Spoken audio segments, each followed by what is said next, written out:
साथीहरू, आजको यस भिडियोमा महान फुटबलर क्रिस्टियानो रोनाल्डो कसरी महान फुटबलर भए, उहाँको बाल्यकाल कसरी बित्यो, रोनाल्डोको जीवनबाट हामीले कस्तो प्रेरणा लिन सकिन्छ त भन्ने बारेमा बताउन गइरहेको छु। भिडियोलाई स्किप नगरी अन्तिमसम्म हेर्नुहोला। रोनाल्डोको जन्म फेब्रुअरी 5, 1985 मा पोर्चुगलको एक साधारण परिवारमा भएको थियो। आर्थिक अवस्था कमजोर भएकाले परिवारले निकै कठिन जीवन बिताइरहेका थिए। रोनाल्डोको बुबा नगरपालिकामा मालीको काम गर्थे र पार्ट टाइम फुटबल क्लबमा काम गर्थे। रोनाल्डोका आमा कुक र कहिलेकाहीँ घर सफाई गर्ने क्लिनरको काम पनि गर्ने गर्थिन्। रोनाल्डोले 8 वर्षको उमेरमा नै फुटबलप्रति रुचि देखाउन थालेका थिए र बुबाले काम गर्ने एन्डोरिना क्लबबाट फुटबल खेल्न थालेका थिए। त्यो बेला रोनाल्डोको परिवारमा ठुलो आर्थिक समस्या थियो र कहिलेकाहीँ खानपिन गर्न पनि मुस्किल पर्थ्यो। 15 वर्षको उमेरमा रोनाल्डोलाई मुटु सम्बन्धी समस्या भयो र डाक्टरले सर्जरी गरेर निको बनाए। त्यो पछि रोनाल्डो पूर्ण रूपमा निको भएर अझ बलियो भएर आफ्नो खेलमा फर्किए। रोनाल्डो 12 वर्षको हुँदा नै मेड्रिना क्लब छोडेर लिस्बन क्लबमा गएका थिए। परिवारबाट टाढा बसेको रोनाल्डोलाई गरिब र टाढाबाट आएको भन्दै साथीहरूले अपमान गर्थे। तर रोनाल्डोले खेलमा नै आफ्नो क्षमता देखाएर जवाफ दिन्थे। सानो उमेरदेखि नै रोनाल्डोको संसारमा उत्कृष्ट खेलाडी बन्ने सपना थियो। रोनाल्डोले कठिन परिस्थिति हुँदाहुँदै पनि सधैँ आफ्नो फुटबलप्रतिको प्रेम र अनुशासनलाई प्राथमिकता दिए। परिवारको आर्थिक अवस्था कमजोर भए तापनि बुबा मम्मीको मेहनत र त्यागकै कारण रोनाल्डोले आफ्नो सपना पूरा गर्न सके। रोनाल्डोको जीवनबाट हामीले धेरै कुराहरू सिक्न सकिन्छ। आजको यस भिडियोमा रोनाल्डोबाट सिक्नुपर्ने 7 वटा कुराको बारेमा बताउने छु। आउनुहोस् सुरु गरौँ। नम्बर 1 मा रहेको छ कठोर मेहनत। रोनाल्डोले मेहनत नगरी त्यो उपलब्धि हासिल गरेका होइनन्। रोनाल्डोमा असाधारण प्रतिभा त थियो, तर उनी सफल हुनुको पछाडि सबैभन्दा ठुलो शक्ति भनेको दिनरात नभनी निरन्तर अभ्यास र मेहनत नै हो। हामीले पनि सफलताका लागि अथाह मेहनत गर्नुपर्छ। हामीले सफलताको सपना देखेर मात्र हुँदैन, त्यसलाई पुरा गर्न दिनरात नभनी दैनिक प्रयास गर्नुपर्छ। तपाईले पनि समाजमा सफल मानिस पक्कै देख्नुभएको होला। ती सफल व्यक्तिले सफलता त्यत्तिकै हासिल गरेका पक्कै होइनन्।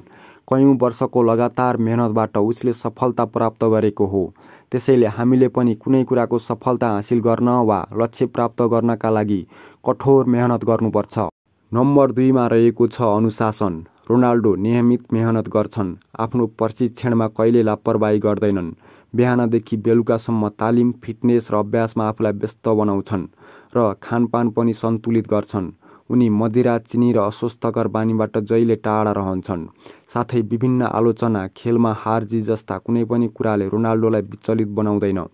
सबै कुरा सन्तुलित राख्ने रोनाल्डोको बानीले उहाँलाई शीर्ष स्तरमा टिकाइराखेको छ। यस्तो रोनाल्डोमा भएको अनुशासन तपाईँ हामीमा पनि हुनु आवश्यक छ। हामी पनि नियमित कुनै लापरवाही बिना आफ्नो कार्यमा लाग्नुपर्छ। चुरोट, मदिरा साथै अस्वस्थ खानाबाट हामी पनि सधैँ टाढा बस्नुपर्छ। समाजमा हाम्रो कार्य देखेर विभिन्न प्रकारको प्रश्नहरू उठ्न सक्छ। त्यस्ता प्रश्नहरूलाई वास्ता नगरी इमान्दारीपूर्वक हामी आफ्नो कार्यमा लाग्नुपर्छ भन्ने कुरा रोनाल्डोबाट सिक्न सकिन्छ।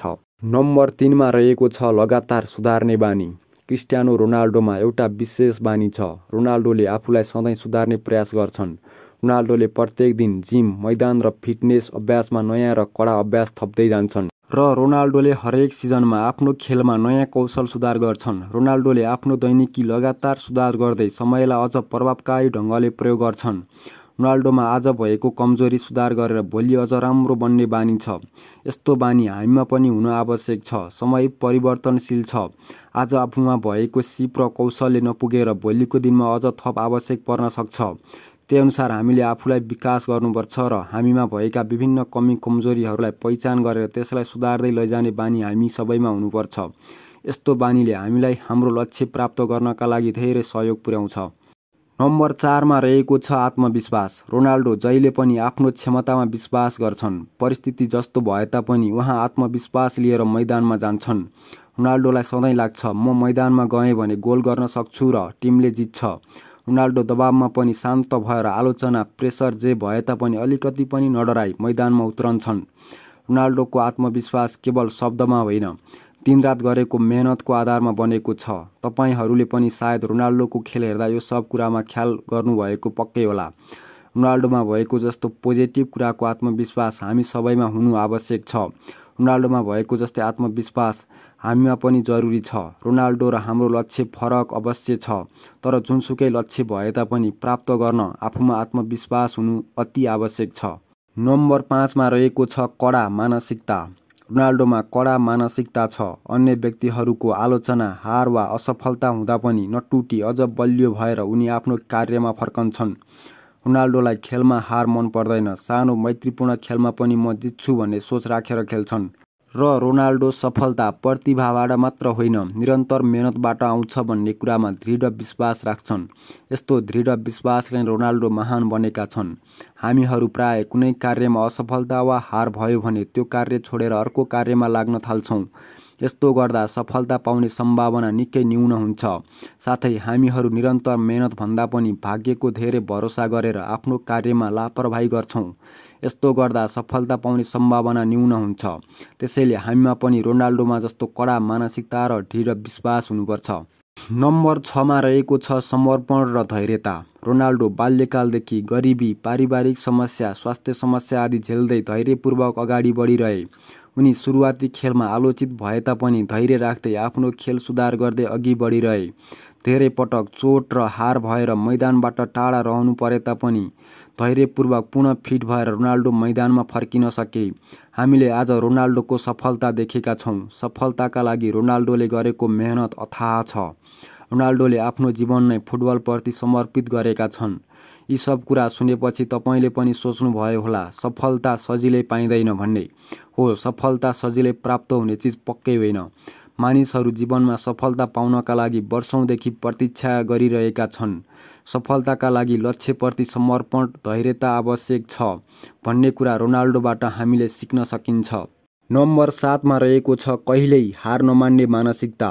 रोनाल्डोको जीवनमा पनि धेरै समस्याहरू आए। सामान्य परिवारमा जन्मिएका रोनाल्डोले गरिबी र अभावलाई बाल्यकालमा नजिकैबाट बुझे। 15 वर्षको उमेरमा हृदयमा समस्या भएर करियरै सकिन्छ भन्ने ठूलो डर थियो। तर रोनाल्डो निको भएर अझ बलियो भएर खेलमा फर्किए र उनको जीवनमा कठिनाई, आलोचना र चोटपटक बारबार आए तापनि कहिले गिभ अप गरेनन्।